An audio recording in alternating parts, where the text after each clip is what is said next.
Muammar Gaddafi, a name synonymous with revolution and controversy, left an indelible mark on Libya and the world stage. His journey from a humble Bedouin upbringing to becoming one of the most polarizing figures in modern history is a tale of ambition, ideology, and relentless pursuit of power. Born in 1942, amidst the vast Libyan desert, his early life was shaped by the nomadic traditions of his Bedouin heritage. Growing up in a tent, Gaddafi experienced the harsh realities of desert life, which instilled in him a sense of resilience and adaptability. The young Gaddafi witnessed his nation's struggle for independence from Italian colonial rule, a formative experience that ignited his passion for Arab nationalism. The fight for freedom and the stories of resistance against the colonizers deeply influenced his worldview and fueled his desire to see a liberated and united Arab world. Gaddafi pursued a military education at the Royal Military Academy in Benghazi, where he excelled in his studies and honed his leadership skills. His time at the academy was not just about military tactics, it was also where he began to formulate his revolutionary ideas and build a network of like-minded individuals.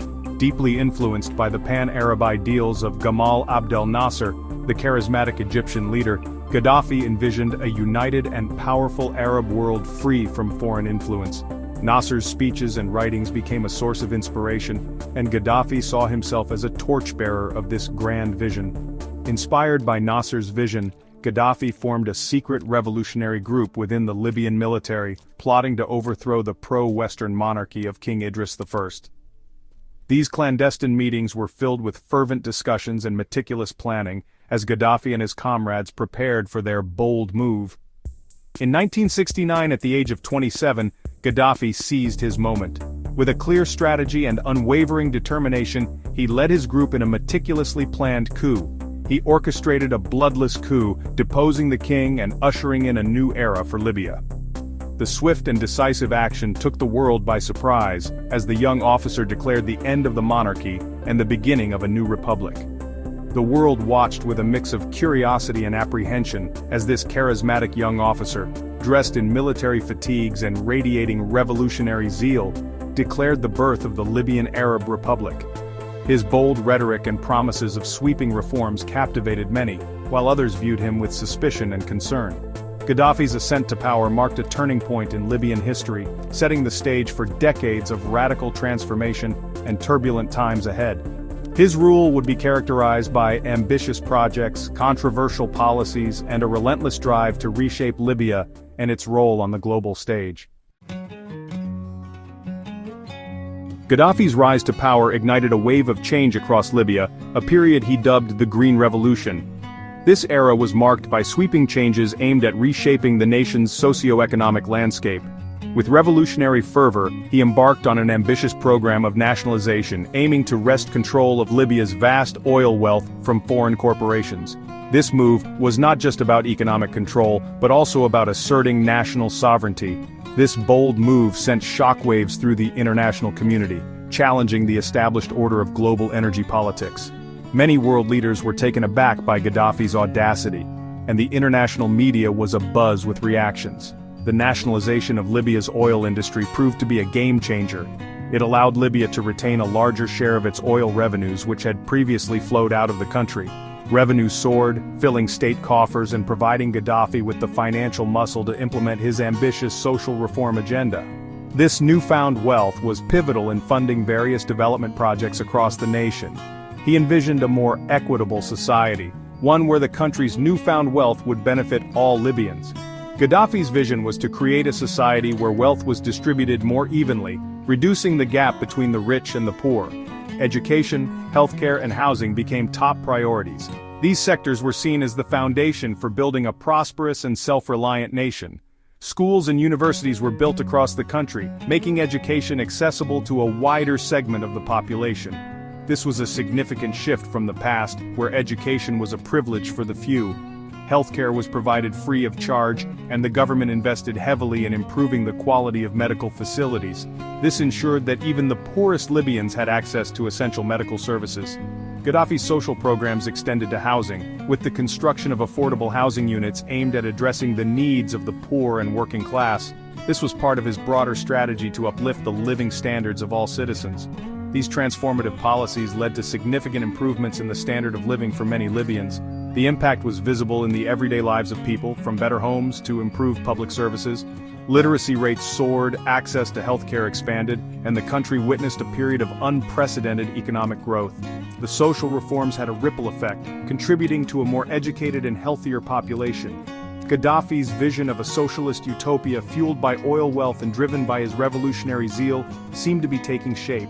His policies, though controversial, laid the groundwork for a new Libya, one that aspired to be self-sufficient and equitable. As Gaddafi consolidated his power, he set his sights beyond Libya's borders, envisioning a grander role for himself on the world stage. His ambitions were not confined to his own nation. He sought to influence and reshape the political landscape of both the Arab world and the African continent. Inspired by his pan-Arab ideals, he sought to position himself as a leader in the Arab world, advocating for greater unity and cooperation among Arab states. Gaddafi believed that a united Arab front could resist external pressures and assert its collective strength. He envisioned a united Arab front that could challenge Western dominance and assert its rightful place on the global stage. Gaddafi's vision was one where Arab nations would no longer be pawns in the geopolitical games of the West, but would stand as equals. Gaddafi's ambitions extended beyond the Arab world to encompass the entire African continent.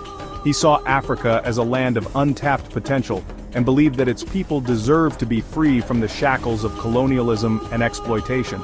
He believed in the power of African unity, advocating for a strong and independent Africa that could chart its own destiny.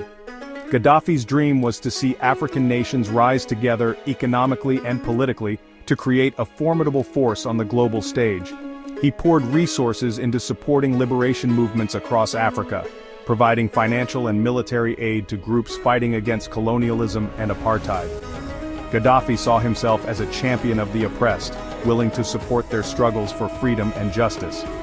His efforts to promote African unity culminated in the establishment of the African Union, an organization aimed at fostering cooperation and development across the continent. The African Union was a testament to Gaddafi's vision of a united and prosperous Africa. Gaddafi's role in the formation of the African Union cemented his status as a Pan-African icon, admired by many for his unwavering commitment to African liberation and development. His legacy in Africa is one of both admiration and controversy. However, Gaddafi's foreign policy was not without its critics. His bold and often aggressive stance on international issues drew significant opposition from Western powers, who viewed him as a destabilizing force. His support for controversial groups, and his often confrontational approach to international relations, earned him the ire of Western powers. Gaddafi's alliances and actions were frequently seen as provocative and antagonistic. He became a thorn in the side of the West, a maverick leader who refused to play by their rules. Gaddafi's defiance and his vision for a new world order made him a polarizing figure on the global stage. While Gaddafi's early years in power were marked by significant social and economic progress, his rule gradually took on an increasingly authoritarian character. The revolutionary fervor that had initially swept the nation slowly gave way to a climate of fear and repression as Gaddafi tightened his grip on power. Opposition was ruthlessly suppressed, with dissenters facing imprisonment, torture, and even death. Freedom of speech and assembly were severely curtailed, and the media was tightly controlled, serving as a mouthpiece for Gaddafi's regime. Human rights organizations documented widespread abuses, raising concerns about the deteriorating human rights situation in Libya. Despite Libya's vast oil wealth, economic progress began to stagnate. Gaddafi's mismanagement of the economy, coupled with rampant corruption, led to declining living standards for many Libyans. The gap between rich and poor widened, fueling resentment and discontent among the population. As Gaddafi's rule became increasingly oppressive, a sense of disillusionment set in among the Libyan people. The promise of the Green Revolution seemed to have faded, replaced by a reality of political repression and economic hardship. The stage was set for a dramatic confrontation between Gaddafi and the people he had once championed.